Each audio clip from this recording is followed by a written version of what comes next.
Good morning, all of you. Diploma 5th sem Mechanical TE2. આજનો topic છે expansion device.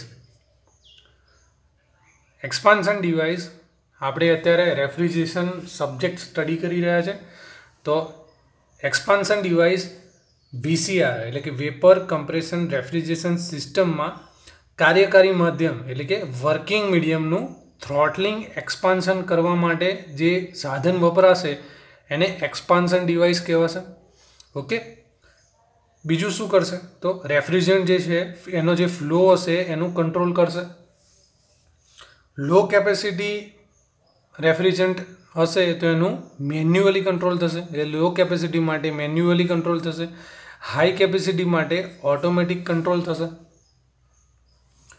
ઘણા બધા ટાઈપના એક્સપાન્શન ડિવાઇસ છે. પહેલો જોઈએ હેન્ડ ઓપરેટેડ એક્સપાન્શન ડિવાઇસ,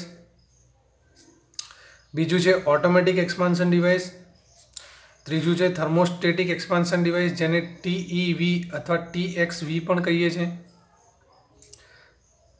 પછી externally equalized thermostatic expansion device,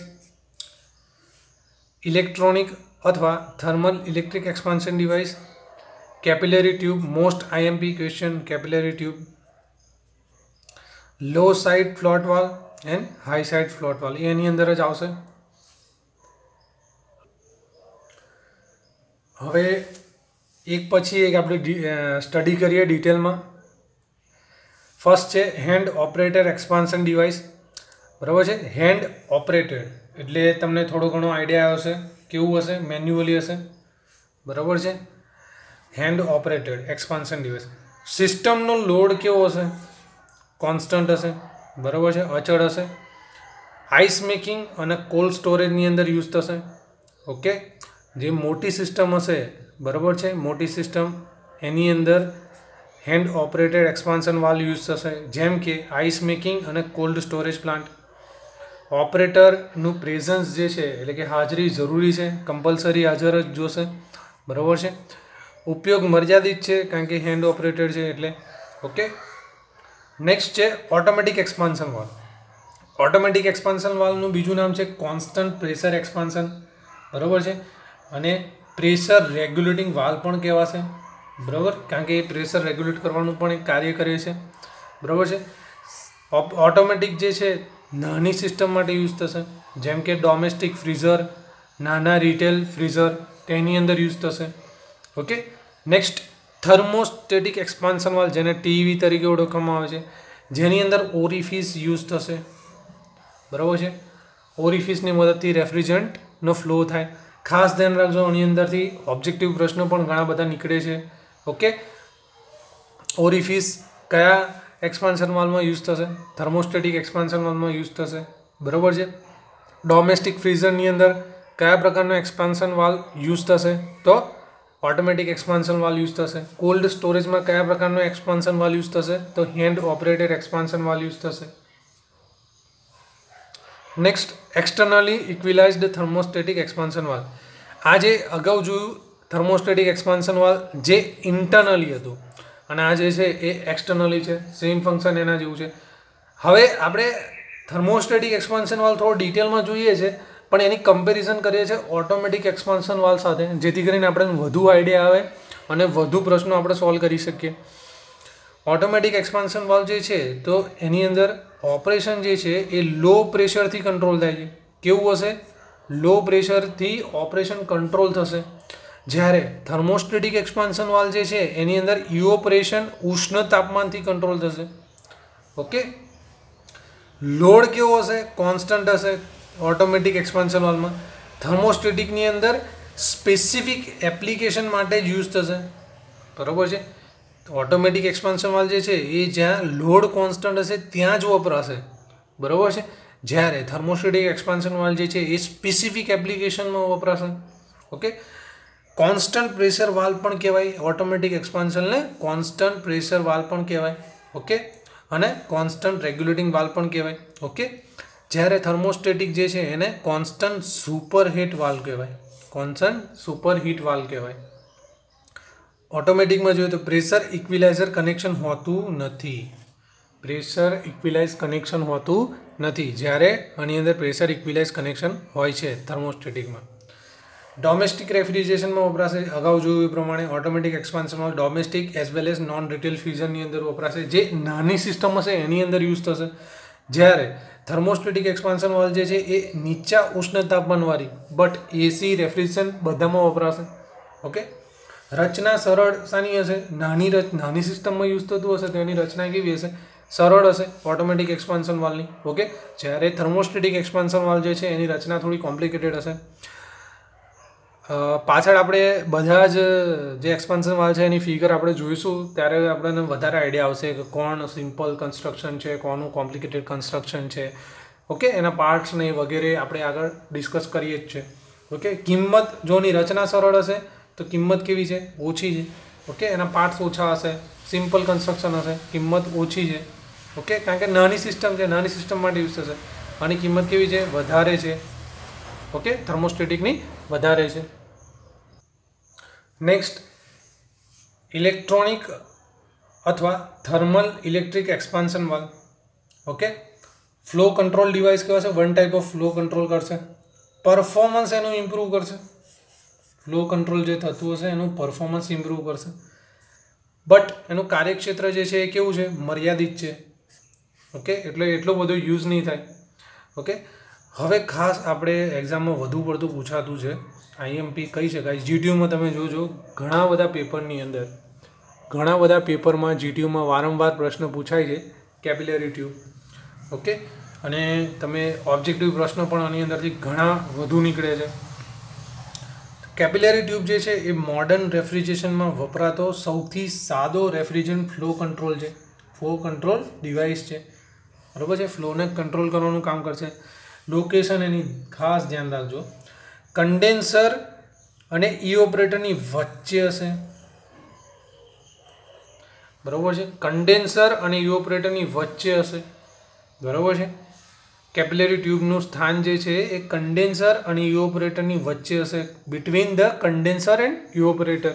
આમાંથી પણ પ્રશ્ન પૂછાઈ શકે, કન્ડેન્સર અને ઇઓપરેટરની વચ્ચે. અથવા એવું પૂછે કેપિલરી ટ્યુબ જે છે એની 4 ઓપ્શન આપ્યા હશે તો એની અંદર લખેલું હશે કે શાની વચ્ચે હોય છે, તો કન્ડેન્સર અને ઇઓપરેટરની વચ્ચે હોય છે. ઓકે, કાં તો એવું પૂછે કન્ડેન્સર અને ઇઓપરેટરની વચ્ચે શું હોય છે, તો કેપિલરી ટ્યુબ. ખૂબ જ નાના વ્યાસ અને ખૂબ જ લાંબી પાઇપ. બરાબર છે, ખૂબ જ લાંબી પાઇપ. એટલે જે વ્યાસ હશે એ કેવો હશે? વ્યાસ કેવો હશે? ખૂબ જ નાનો હશે. અને જે એની લંબાઈ હશે કેવી હશે? ખૂબ જ લાંબી હશે ટ્યુબની. આ એક વાલ્વ નથી, ખાસ ધ્યાન રાખજો. અગાઉ જે બધું જોઈ ગયા તમે બધા એક્સપાન્શનમાં, બધા વાલ્વ હતા. આ જે છે એ વાલ્વ નથી. બરાબર છે, વાલ્વ નથી. એડજસ્ટ પણ નથી થઈ શકતું. વાલ્વ નથી એના કારણે એડજસ્ટ પણ ના થઈ શકે. સરળતાથી રેગ્યુલેટ પણ થઈ શકતું નથી. થોડું કોમ્પ્લિકેટેડ છે, બટ કેવી છે? સસ્તી છે. મૂવિંગ પાર્ટ નથી, ઘસારો પણ ના લાગે, મૂવિંગ પાર્ટ ઓછા છે. એટલે લો સ્ટાર્ટિંગ ટોર્ક મોટર વાપરી શકાય છે, એ પણ એનો એડવાન્ટેજીસ છે. નાની રેફ્રિજરન્ટ સિસ્ટમમાં વપરાશે જ્યાં લોડ અચળ હોય. નાની રેફ્રિજરન્ટ સિસ્ટમ હશે એની અંદર વપરાશે જે જગ્યાએ લોડ અચળ હોય. ઓકે, એક્ઝામ્પલ તરીકે વિન્ડો એસીમાં વપરાશે કેપિલરી ટ્યુબ. નેક્સ્ટ, લો સાઇડ ફ્લોટ વાલ્વ. લો સાઇડ ફ્લોટ વાલ્વ જે છે એમાં ઇઓપરેટરમાં અચળ લિક્વિડ જાળવવાનું કામ કરશે. એટલે લિક્વિડ જે છે એ કેવું? કોન્સ્ટન્ટ લિક્વિડ જાળવવાનું કામ કરશે. ફ્લેડેડ સ્થિતિમાં ઓપરેટ થશે. કઈ સ્થિતિમાં? ફ્લેડેડ સ્થિતિમાં ઓપરેટ થશે. મલ્ટિપલ ઇઓપરેટરમાં વપરાશે. એમોનિયા સિસ્ટમ કે જે સ્પેશિયલી ફ્લેડેડ સિસ્ટમ હશે એની અંદર યુઝ થશે. આમાં એક વસ્તુ ધ્યાન રાખવાની જરૂર છે, રેફ્રિજરન્ટ ચાર્જ જે છે એમાં ક્રિટિકલ હોતો નથી. એ રેફ્રિજરન્ટનો જે ચાર્જ હોય એ ક્રિટિકલ હોતો નથી લો સાઇડમાં, કારણ કે એ કેવું હશે? લો સાઇડ ફ્લોટ વાલ્વ જે છે એ ક્રિટિકલ ના હોય એની અંદર રેફ્રિજરન્ટનો charge.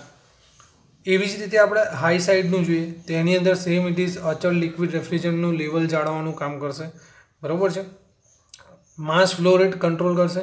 High speed float valve હશે, પેલામાં કેવું હશે? લો સ્પીડ હશે.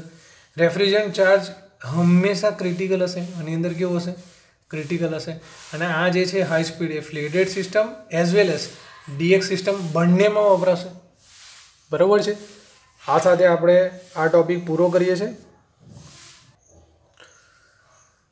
ઓટોમેટિક એક્સપાન્શન વાલ્વની ફિગર આપણે જોઈ શકીએ છીએ।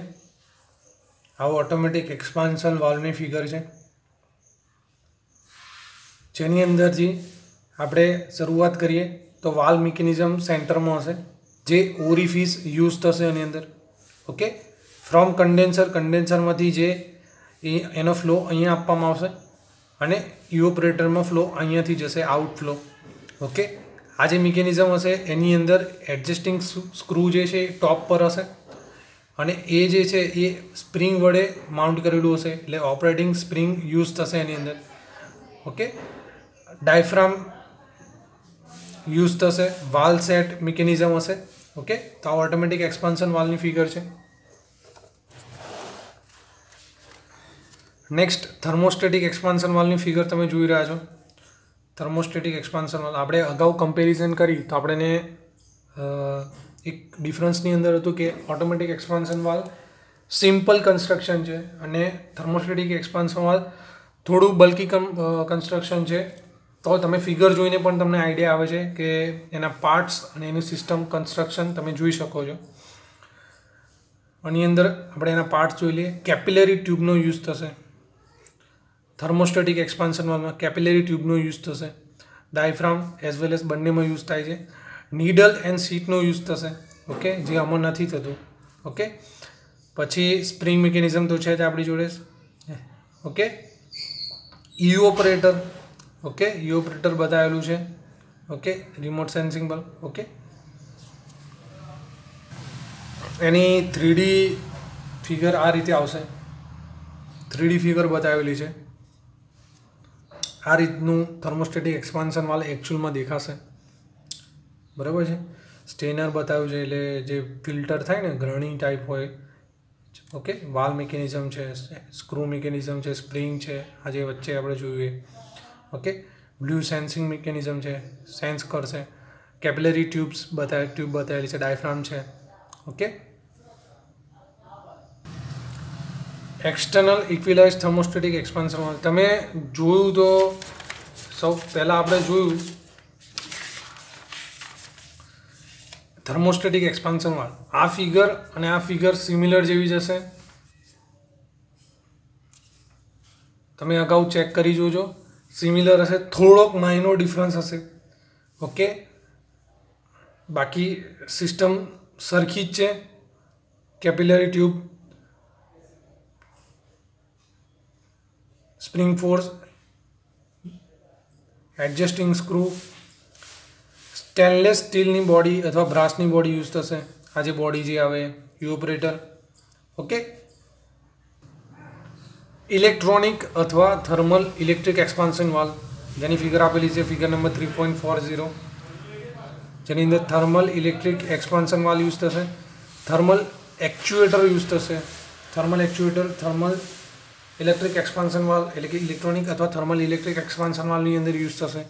હાઈ પ્રેશર લિમિટ હશે, 24 volt input. Okay, evaporator, condenser, thermostat, suction, okay, discharge line, suction line, okay, low pressure, high pressure.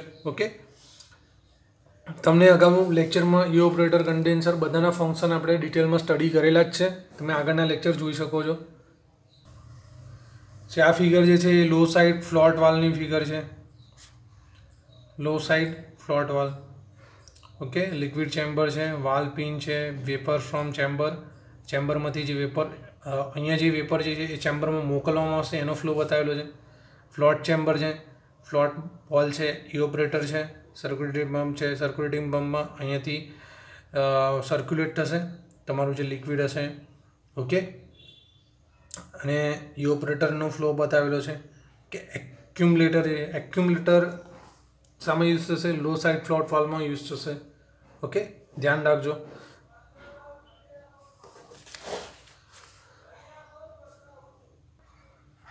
પછી હાઈ સાઇડ ફ્લોટ વાલ્વ છે। હાઈ સાઇડ ફ્લોટ વાલ્વની figure તમે જોઈ શકો છો, 3.43 high side float valve. Okay, refrigerant inlet હશે, એ રીતે આઉટલેટ હશે। ઓકે, હાઈ પ્રેશર ચેમ્બર છે, બાયપાસ પાઇપ આવેલી છે, આ પાઇપ બાયપાસ પાઇપ છે, ફ્લોટ બોલ છે વચ્ચે, વાલ્વ પિન મિકેનિઝમ હશે, evaporator, condenser, compressor, high side float valve, pressure reducing valve, okay, ઘટાડવાનું કામ કરશે. આપણે બધી ફિગર સ્ટડી કરી, થિયરી સ્ટડી કરી. તમે ફિગરને પુશ કરીને તમે ફિગર સમજી શકો છો, દોરી શકો છો. Okay, good bye, thank you.